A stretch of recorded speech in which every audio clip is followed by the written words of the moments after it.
Okay friends, ये अपना AEG 300 है और ये अपने जनरली एज गाइड मॉड्यूल के लिए यूज़ होता है। तो उसमें हम आज देखेंगे कि सेटिंग पैरामीटर क्या रहते हैं। राइट, ये उसका मेन स्क्रीन है, ये सेंसर है।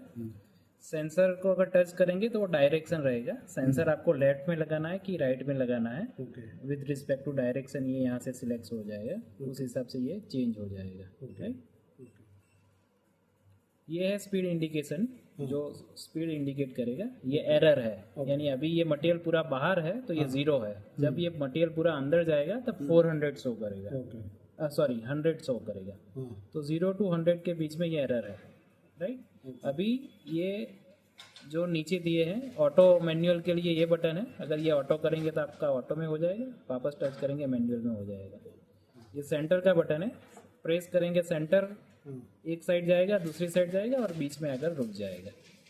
राइट, ये लेफ्ट एरो है, अगर लेफ्ट में मैन्युअली घुमाना हो जब तक प्रेस कर कर रखेंगे वो घूमेगा, छोड़ देंगे वो हट जाएगा। सेम राइट का लिए ऑपरेशन है। ये सेटिंग मोड है। सेटिंग में 2 मोड है, एक इंजीनियर मोड है जिसका पासवर्ड 1995 है।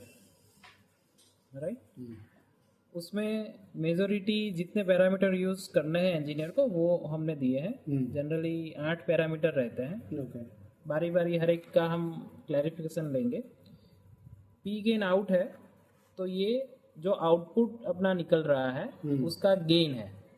यानी सिंपली अगर आपको आउटपुट इंक्रीज करना है तो ये गेन आप 2 कर देंगे तो ये इंक्रीज हो जाएगा, आधा कर देंगे तो उस हिसाब से आएगा। और सेम आई टाइम, PID का आई टाइम है, तो ये मिनिमम 0.1 है, यानी फास्ट से फास्ट अपना आया PID आउटपुट करेगा।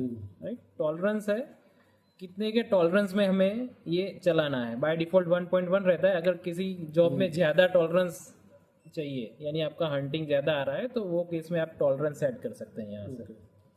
पी गेन एरर है, वो अपना जो एरर के रिस्पेक्ट में गेन कितना चाहिए वो है। यानी सपोज आपका 5 आपका एरर है, तो 5 के हिसाब से मुझे 20 का स्पीड चाहिए या 40 का स्पीड चाहिए, वो ये डिसाइड करेगा।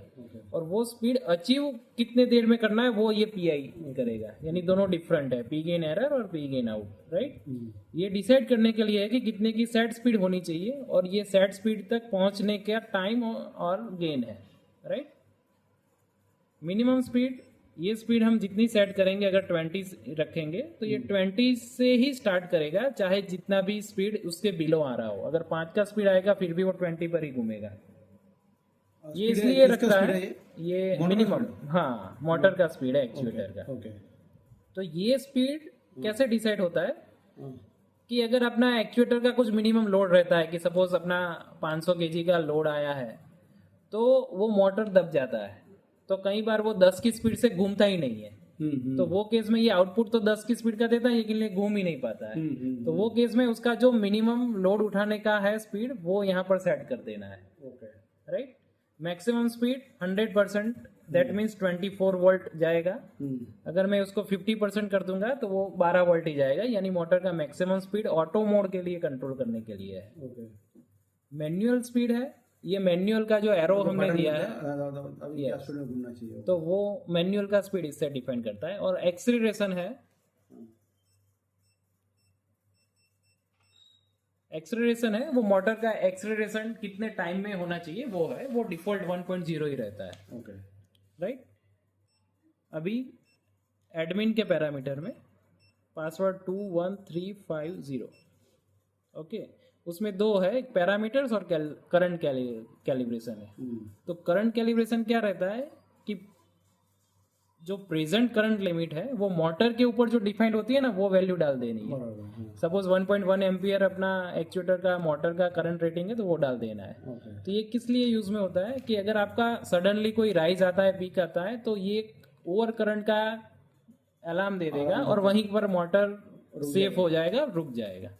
राइट, ये मैनुअल में एरो इसलिए दिया है कि अगर आपको मैन्युअली चेक करना हो कितना करंट ले रहा है, तो वो यहाँ से लाइव करंट का वैल्यू देगा अगर मोटर घूम रहा है तो। राइट, तो मोटर का अगर करंट आपको रेटिंग चेक करना है, ऊपर सपोज स्पीकर नहीं है, तो यहाँ से आप चेक कर सकते हैं कि वो कितना ले रहा है। उस हिसाब से आप रनिंग का करंट इसमें डाल सकते हैं।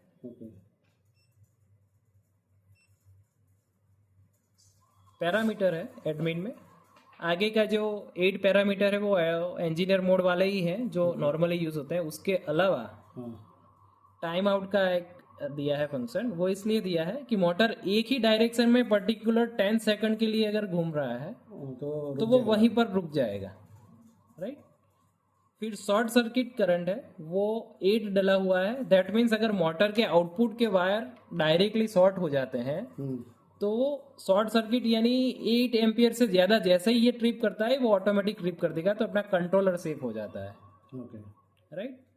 वेब जोन ये फंक्शन इसलिए दिया है कि कई एप्लीकेशन में हम टीआरए देते हैं जिसमें पेपर का जॉब चलता है, या वेरिएबल प्लेटफॉर्म होता है जिसमें पेपर का जॉब चलता है गाइडिंग में। तो पेपर का कैसा रहता है, जब मटेरियल नहीं होता है ना, या फटा हुआ एज में से कहीं आता है तो एकदम से वो एक साइड चला जाता है। तो एक साइड चला जाता है जिसकी वजह से क्या होता है कि पेपर क्रॉस होता है, तुरंत फट जाता है।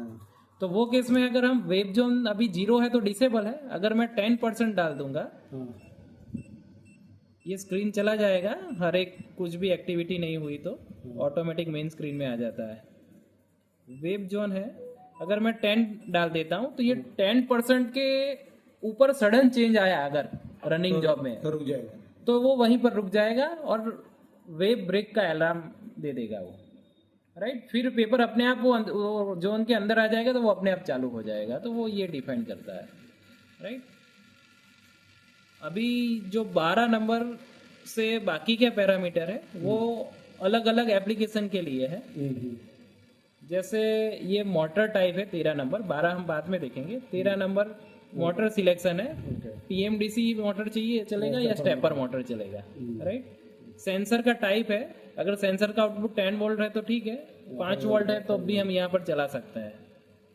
सेंटर प्रॉक्सी, अभी लिमिट के लिए हम जो 2 प्रॉक्सी यूज कर रहे हैं तो यहाँ पर ड्यूअल सिलेक्ट रहता है। अगर कहीं एप्लीकेशन में सिंगल प्रॉक्सी लगाना है तो वो केस में अगर आप सिंगल लगा देंगे तो वो सिंगल प्रॉक्सी के थ्रू सेंटर लेगा, और उसमें सेंटर प्रॉक्सी का डायरेक्शन यानी आपका अगर बाहर की साइड है तो सेंटर प्रॉक्सी किस साइड है वो डायरेक्शन हमें एक टाइम देना है, तो लेफ्ट है कि राइट है वो सिलेक्ट करने के लिए ये, राइट।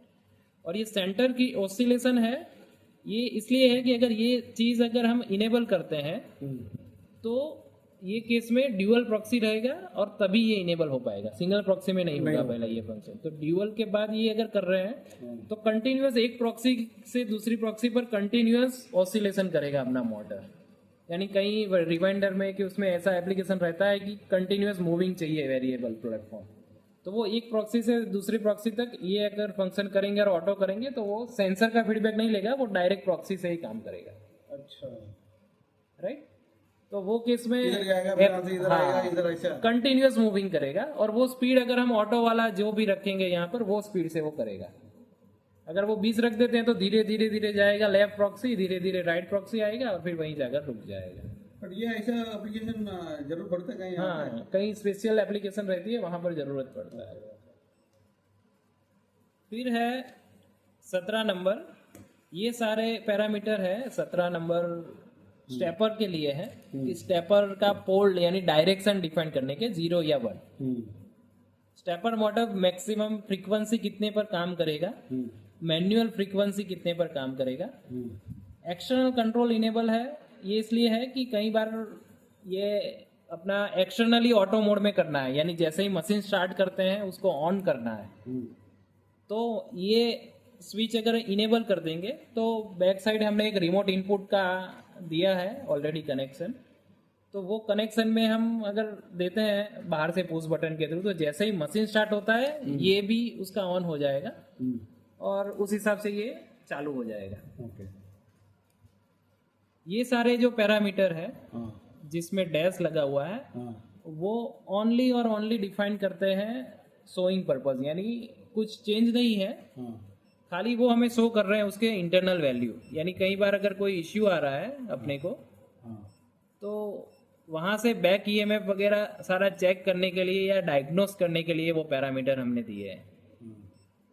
उसको सेट नहीं कर सकते हैं, वो ऑटो सेट होता है, यानी सेंटर बटन करेंगे तो वो स्पीड के हिसाब से अपने आप कितना बैक ईएमएफ दे रहा है वो सारा चीज चेक करेंगे। और लास्ट का पेज है वो RS-485 कम्युनिकेशन के लिए है, जिसमें स्लेव एड्रेस, बॉड रेट, हम डाल सकते हैं अकॉर्डिंग टू जो हमने डायग्राम दिया है। यानी वो पीएलसी के साथ अगर हमें कम्युनिकेशन करना है कि पीएलसी के थ्रू उसका ऑटो कमांड देना है तो ये चीज़ काम करेगा। ठीक है।